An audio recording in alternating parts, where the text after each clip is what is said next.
वंदे मातरम साथियों। पिछले वीडियो में हमने मैसेज कैसे प्रिंट करवाना है वो देखा था।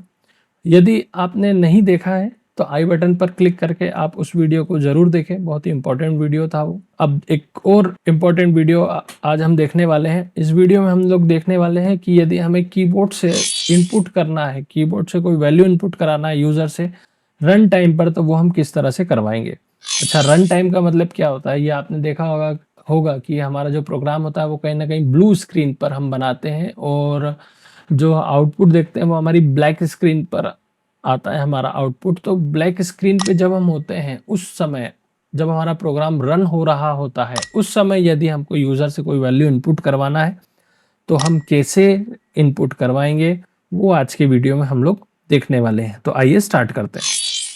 इस प्रोग्राम में हम क्या करने वाले हैं, इस प्रोग्राम में हम यूज़र से पहले तो एक मैसेज दिखाएंगे और यूज़र से एक वैल्यू लेंगे कीबोर्ड से, और यूज़र जो वैल्यू दे रहा है उसको हम प्रिंट भी करवा कर आपको दिखाएंगे। तो आइए स्टार्ट करते हैं। देखिए सबसे पहले क्या हो रहा है, यहाँ पर मैंने स्क्रीन एक मैसेज दिखाया है सी आउट का यूज़ करके। एंटर अ नंबर एक मैसेज स्क्रीन पर दिखेगा यूज़र को। अब क्या होगा, अब देखिए इसके बाद हमने सी इन स्टेटमेंट लिखा है और 2 बार ग्रेटर देन का निशान लगाया है ना। और फिर उसके बाद एक वेरिएबल का नाम लिखा है। मतलब ये क्या करेगा, जैसे ही स्क्रीन पर यूज़र को एंटर अ नंबर दिखेगा हमारे प्रोग्राम का कंट्रोल रुक जाएगा। मतलब यूज़र ये वेट करेगा कि यूज़र कोई कीबोर्ड से वैल्यू दे, और जैसे ही यूज़र कोई कीबोर्ड से वैल्यू देगा, ये जो हमारा 2 बार ग्रेटर देन का निशान आपको दिख रहा है ना, जिसको हम बोलते हैं गेट फ्रॉम ऑपरेटर। तो गेट फ्रॉम ऑपरेटर क्या करेगा, कीबोर्ड से वैल्यू को लेगा और ए नाम के वेरिएबल के अंदर डाल देगा। मतलब यूज़र जो कीबोर्ड से वैल्यू देगा वो कहाँ स्टोर हो जाएगी, वो ए नाम के वेरिएबल के अंदर स्टोर हो जाएगी। अच्छा, यहाँ पे ए नाम का वेरिएबल का मतलब क्या होता है अभी ये आगे हम देखेंगे। अभी के लिए फ़िलहाल इतना समझ लीजिए, मेमोरी में उस स्थान पर जहाँ पर यूज़र द्वारा दी गई वैल्यू स्टोर होगी उसको हमने एक नाम दिया है ए। मतलब मेमोरी की वो जगह, वो लोकेशन जहाँ पर यूज़र की वैल्यू जाकर स्टोर होगी उसको हमने ए बोला है। ठीक है, और फिर हम क्या करेंगे, सी आउट का एक और बार यूज़ किया है। हम यहाँ पे क्या करेंगे, यूज़र ने जो वैल्यू दी है उसको हम प्रिंट करवा लेंगे। तो देखते हैं, हम इस प्रोग्राम को रन करके देखते हैं। जैसे ही हम इसको रन करेंगे, देखिए सबसे पहले क्या हुआ, हमारी स्क्रीन पर एक मैसेज आया एंटर अ नंबर। अब क्या होगा, मैं यहाँ से कोई नंबर दूंगा। सपोज करें कि मैंने नंबर दिया 7, तो ये 7 जाके कहाँ स्टोर हो गया, ए नाम के वेरिएबल के अंदर स्टोर हो गया।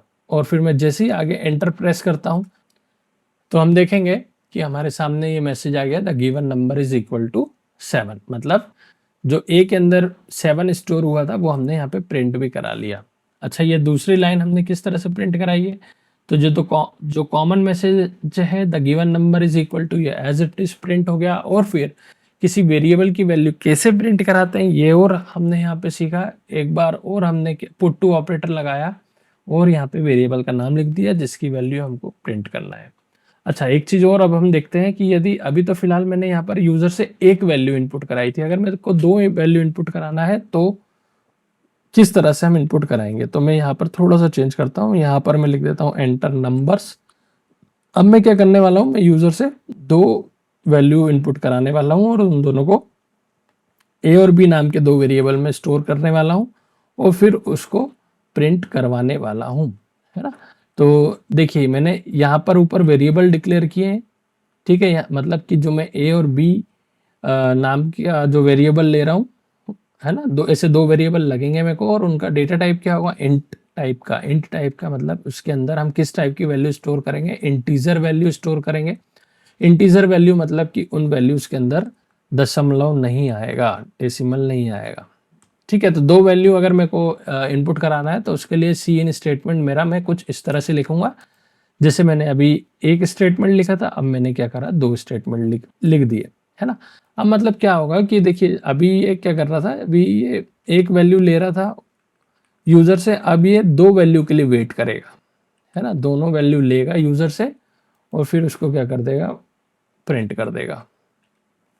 और मैं प्रिंट करने के लिए भी यहाँ पर एक लाइन और प्रिंट कर देता हूँ। पहले नंबर के लिए और तो कर चुका हूँ ऑलरेडी, दूसरे नंबर के लिए भी कर देता हूँ, the given number is equal to, और यहाँ पर मैं बी की वैल्यू प्रिंट करवा देता हूँ। ठीक है,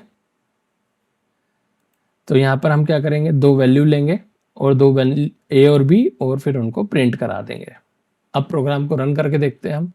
तो देखिए मैसेज आया एंटर नंबर्स, पहला नंबर दिया मैंने 7, तो ये जाके मेरा ए में स्टोर हो जाएगा। दूसरा नंबर दिया मैंने 8, ये जाके बी में स्टोर हो जाएगा। मतलब 7 जो है वो ए में स्टोर हुआ है, 8 जो है वो बी में स्टोर हुआ है। अब हम इनको देखते हैं। जैसे ही हम एंटर मारेंगे तो देखिए क्या लिखा हुआ आ गया, द गिवन नंबर इज 7। ये पहला नंबर प्रिंट हो गया जो ए की वैल्यू प्रिंट कर रहा है।